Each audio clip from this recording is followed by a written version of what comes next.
2:34 ng hapon. Yan, mga kaibigan, bali naka-accept po ako ng booking dito sa Transportify. Bali ang booking, pick up sa may Taguig. Yan.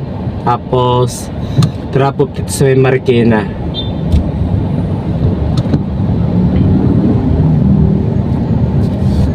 Bali meron na lang tayo 5 minutes remaining time bago tayo makarating kay customer sa drop off natin. At ang layo mga kaibigan, 1.3 kilometer. Kumanan sa Ide La Paz. Bali yung na-pick up kong item kay customer isang box lang po na ano, na laptop pa yun, MacBook parang ganun. Pagkaraan ng 600 metro. Kumanan sa Uno, Mendoza. Napakita ko sa inyo tabi ko lang.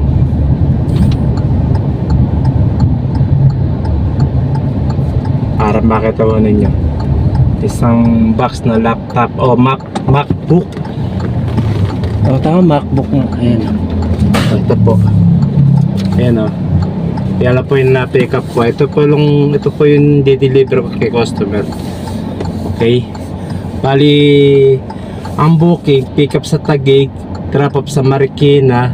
Dadalhin ko to kay customer. Tapos meron din ako kukunin sa kanyang MacBook din. Parang replacement. Replace na yung item. MacBook din parehas din. Okay. So ang booking, ulitin ko pick up sa Taguig, drop off sa Marikina, tapos may pick up kay customer, pabalik ulit ako sa Taguig. Yun po, palit 2 drops. Yan lang po. Okay.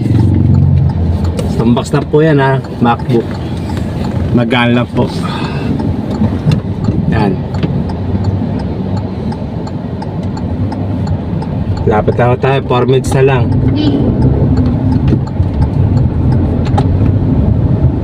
Makakarating na tayo doon.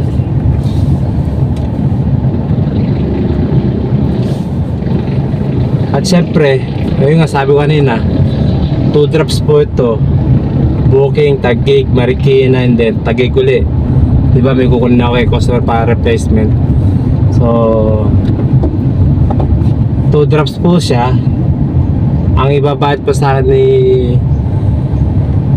Transportify ito ni customer nagkakalagang Pagkaraan ng 620 300 metro. pesos. Kumanan sa Uno, Mendoza. Kasi 2 drops Tapos po siya. kumaliwa.